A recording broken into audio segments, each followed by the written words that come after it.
మూడవది ఏమిటి? తూర్పువారు. తూర్పువారు అంటే సాతాను.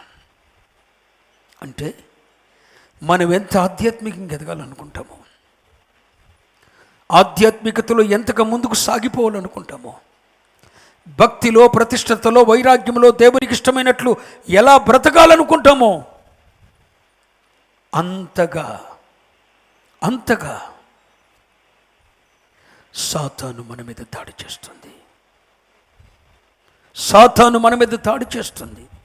అందుకే పౌలు అపొస్తలుడు అంటాడు, మనము పోరాడునది శరీరులతో కాదు, అధికారులతోనూ ప్రధానులతోనూ వాయుమండల సంబంధమైన దురాత్మల సమూహాలతో. అంటే వాయుమండలంలో సంచరిస్తున్న దురాత్మల్లో అధికారులు ఉన్నారు, ప్రధానులు ఉన్నారు. వాయుమండలం మందు సంచరిస్తున్న దురాత్మల్లో ప్రధానులు ఉన్నారు, అధికారులు ఉన్నారు. ఒక్కడుగు నువ్వు ఆత్మీయతలో ఎదగాలని అడుగువే చూడు.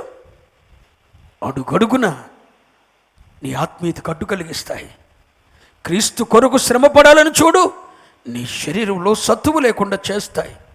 నీవు దేవుని కొరకు బ్రతకాలని చూడు, నీ ఆలోచన మీద, నీ మనసు మీద ప్రభావితం చేసి నీ వల్ల కాదు, ప్రతిష్టతలో ఉండలేవు, సమర్పణలో సాగలేవు, నీ వల్ల కాదని నీ మనసు మీద దాడి చేసి ఆలోచన పుట్టించి యూదా ఇస్కరియోతులో యేసును అప్పగించాలని ఆలోచన పుట్టించిన వాడు, యూదా ఇస్కరియోతులో చొరబడిన వాడు, ఆధ్యాత్మికంగా నువ్వు అడుగు వేయాలని అనుకుంటే ప్రతి క్షణము దురాత్మల సమూహాలు, కొన్ని లక్షల కోట్ల దురాత్మల సమూహాలు నీ ఆధ్యాత్మిక జీవితంలో నువ్వు ముందడుగు వేయకూడదని, క్రీస్తు వలె ఉండుటకు నువ్వు ఎదగకూడదని, మహిమగల రాకడలో కావాల్సిన పరిపూర్ణత వైపు నువ్వు ఎదగకూడదని నీ మీద దాడి చేస్తూనే ఉంటాయి.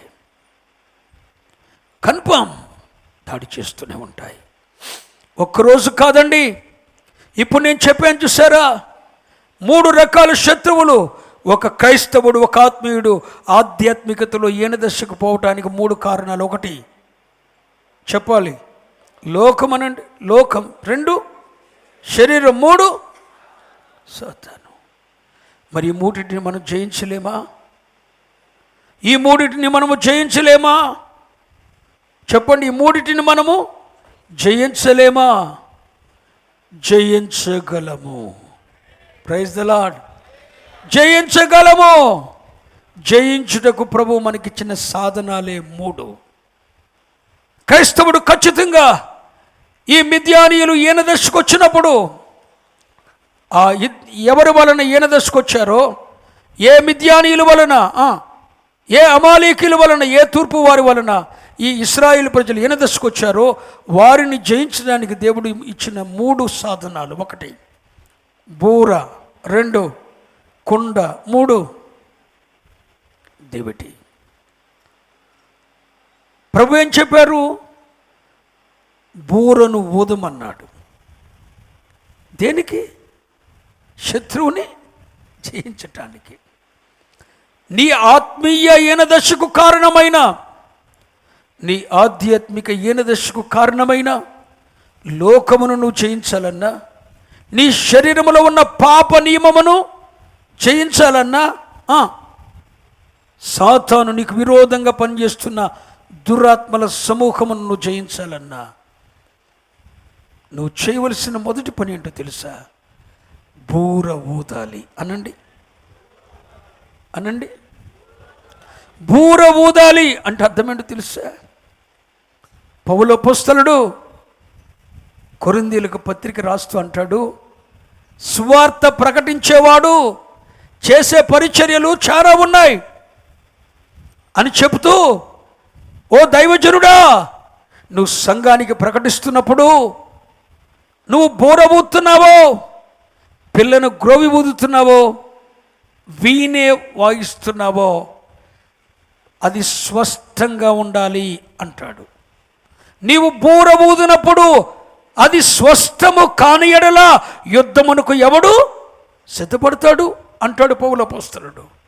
అంటే సువార్త ప్రకటన గురించి పౌలు అపొస్తలుడు మాట్లాడుతున్నప్పుడు ఆయన చెప్పిన మాట ఏంటంటే, మీరు బూర ఊదేటప్పుడు స్పష్టంగా ఊదండి అని చెప్పాడు.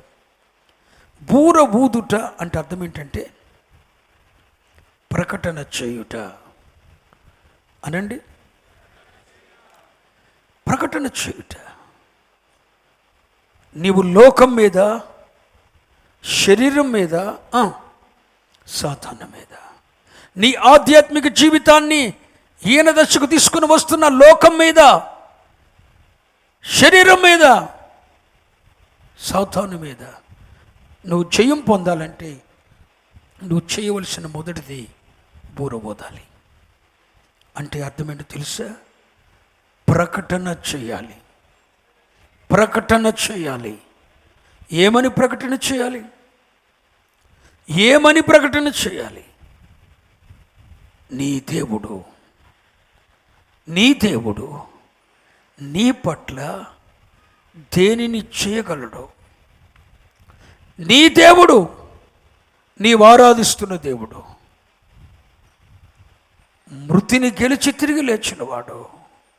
ఓ మరణమా నీ ముల్లెక్కడంటూ మరణమును సైతము మృంగివేసినవాడు, మరణమును పాతాళములో నెట్టివేసి మరణమును జయించి తిరిగి లేచినవాడు, నీవు ఆరాధిస్తున్న దేవుడు, యుగ యుగములకు సజీవుడిగా ఉన్న దేవుడు.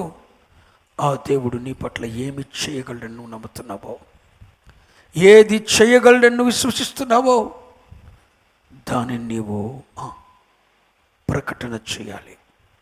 ఆమేన్ చెప్పండి.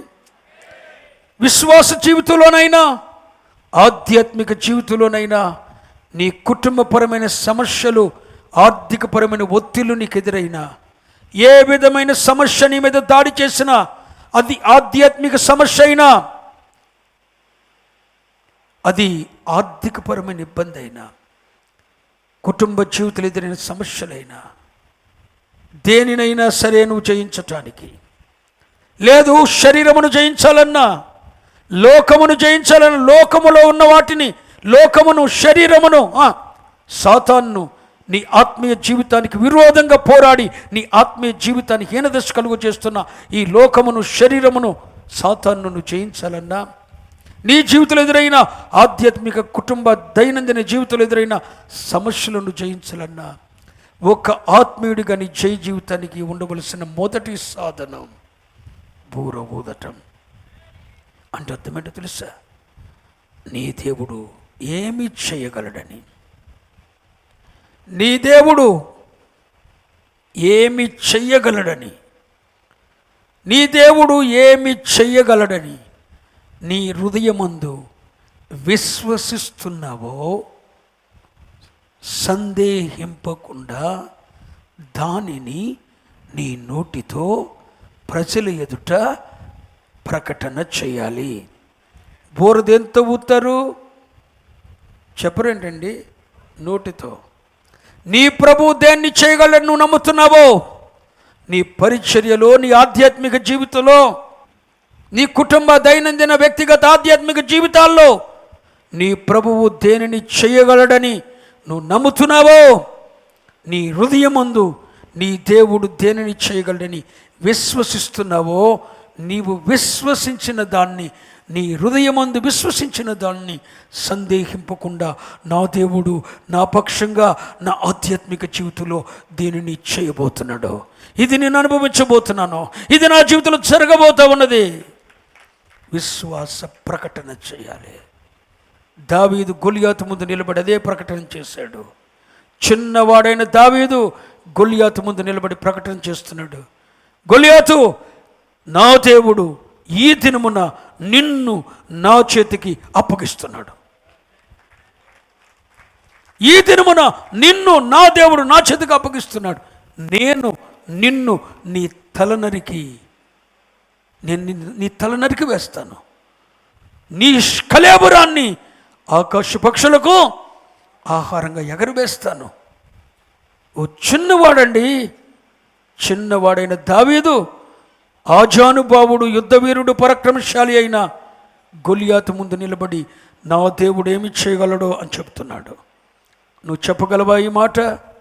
నా ఆధ్యాత్మిక జీవితంలో నన్ను వెంటాడుతున్న ఆధ్యాత్మికంగా నన్ను పతనం చేస్తున్న శరీర కోరికలను జయించుటకు, లోకములో వస్తున్న ఆకర్షణలను జయించుటకు, నా ఆధ్యాత్మిక జీవితంలో ఎనదర్శన కలుగు చేయడానికి కారణమైన లోకాకర్షణను జయించుటకు, శరీరములో పుట్టుకొని వస్తున్న పాపపు క్రియలను, శరీర ఇచ్చలను జయించుటకు, సాతాను వలన జరుగుతున్న మనసు మీద దాడి చేస్తున్న ఆలోచనలు, తలంపులు, భావోద్వేగాల వల్ల వస్తున్న సాతాను దాడిని జయించుటకు నా దేవుడు నాకు కృపణిస్తున్నాడు. నేను వీటిని జయించగలను. నువ్వు చెప్పాలండి, నీ నోటితో ఒప్పుకోవాలండి. ఇప్పుడు బూర ఊదటం అంటే అర్థం ఏంటి? నీ దేవుడు నీ జీవితంలో దేనిని చేయగలడు అని నువ్వు నమ్ముతున్నావో అది నీ హృదయమందు విశ్వసించాలి. విశ్వసించిన దాన్ని సందేహింపక ప్రజల ముందు నోటితో ఒప్పుకోవాలి. మరొక మాట చెప్తా. దేవుడు ఐగుప్తును విడిచిపెట్టి కనాను దేశానికి, ఐగుప్తును విడిచిపెట్టి కనాను వైపు వెళ్తున్న ఇశ్రాయేలు ప్రజలతో దేవుడు ఒక వాగ్దానం చేశాడు. ఐగుప్తు విడిచిపెట్టినటువంటి గొర్రెపిల్ల రక్తం చేత విమోచింపబడి ఐగుప్తు విడిచిపెట్టినటువంటి ఇశ్రాయేలు ప్రజలకు దేవుడు ఒక వాగ్దానం చేశాడు. పాలు తేనెలు ప్రవహించు వాగ్దత్వ దేశాన్ని నేను మీకు ఇస్తున్నాను వాగ్దానం చేశాడు. దేవుడు చేసిన వాగ్దానం వారు అనుభవించడానికి ఇంచుమించు 40 సంవత్సరాలు ప్రయాణం చేసి కనాను సరిహద్దుల్లోకి వచ్చారు. కనాను సరిహద్దుల్లోకి వచ్చిన తర్వాత ఆ దేశము ఎలా ఉందో చూచిరండి అని చెప్పి 12 మందిని వేగుల వారిని అక్కడ పంపించాడు. ఆ వేగులు వారు అక్కడికి వెళ్ళారు. అక్కడికి వెళ్ళిన తర్వాత 12 మంది ఏం చూశారు? అక్కడ రాక్షస దేహులు ఉన్నట్టు చూశారు. అక్కడ రాక్షస దేహులు, నిజమే, రాక్షస దేహులు ఉన్నారు, నెపీలీలు ఉన్నారు, బలవంతులు ఉన్నారు. వారి ఎదుట ఈ ఇశ్రాయేలు ప్రజలు ఎలా ఉన్నారంటే మిడతలంత ఉన్నారు. వారేమో రాక్షస దేహులు, వీళ్ళేమో వారి ముందు మిడతలంతా నలిపి నోట్లో వేసుకుంటారు అని అర్థమైపోయింది. కానీ నిజంగా దేశంలోకి వెళ్ళి చూస్తే నిజంగా పాలు తేనెలు ప్రవహిస్తున్నాయి. ఒక్క ద్రాక్ష గెల 2 మనుషులు మోయగలిగినంత పంట ఉంది, సమృద్ధి ఉంది, ఆహారం ఉంది. నిజంగా అది పాలు తేనెలు ప్రవహించు దేశమే. కానీ అక్కడ నెపీలీలు ఉన్నారు, అక్కడ రాక్షస దేహులు ఉన్నారు, బలవంతులు ఉన్నారు. వారి దృష్టికి వీరెంత? మిడతలంతా. సరే, 12 మంది తిరిగి వచ్చారు. తిరిగి వచ్చినంత వాస్తవంగా ఆ 12 మంది తిరిగి వచ్చి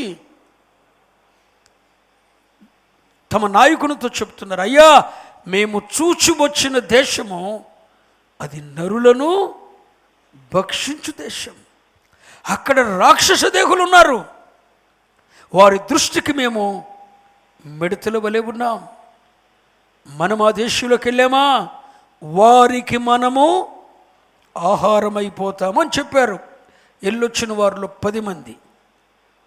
కానీ అందులో 2 అంటారు, వారికి మనం నిజమే, వాళ్ళు చెప్పినట్లుగా అక్కడ రాక్షస దేహులు ఉన్న మాట వాస్తవమే, అక్కడ నెపీలులు ఉన్న మాట వాస్తవమే, వారి దృష్టికి మేము మిడతల వలె ఉన్న మాట కూడా వాస్తవమే.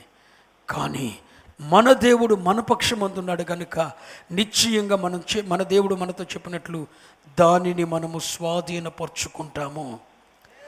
మనము వారికి కాదు, వారే మనకు ఆహారం అయిపోతారు అని చెప్పారు యెహోషువ కాలేబులో.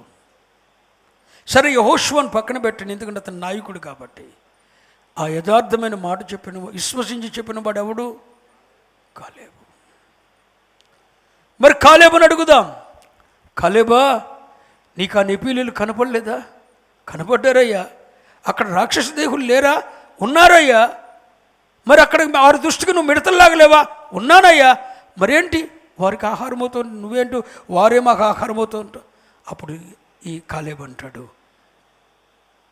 నేను చూచినది చూచినట్టు చెప్తున్నాను అంటున్నాడు. అదేంటయ్యా వాళ్ళు చూశానంటున్నావు, మళ్ళీ నేను చూసింది నా హృదయంలో ఆత్మలో నేను దేన్నైతే చూశానో దాన్ని చెప్తున్నాను. Praise the Lord. నా దేవుడు ఏది చేయబోతున్నాడు దాన్ని నేను చూశాను. విశ్వసించంటున్నాడు. వారికి మనం కదా ఆహారం, వాళ్ళు రాక్షస దేహులైనా వారే మనకు ఆహారం అయిపోతారు. ఇల్లొచ్చిన వారిలో ఒక్కడు కూడా దేశానికి వెళ్ళలేదండి. కాలేబు ఆ దేశాన్ని స్వాధీనపరుచుకున్నాడు. హెబ్రోనును సొంతం చేసుకున్నాడండి. నీ దేవుడు నీ జీవితంలో ఏది చేయగలని నమ్ముతున్నావో, ఏది చేయగలని విశ్వసిస్తున్నావో, నీ హృదయం ముందు విశ్వసించిన దాన్ని నీ నోటితో పలకాలి, ఒప్పుకోవాలి. ఎబ్రీయులకు రాసిన పత్రిక 3వ అధ్యాయం 1వ వచనంలో రాయబడిన మాట ఏంటో తెలుసా? మనము ఒప్పుకొనిన దానికి, ఏంటి?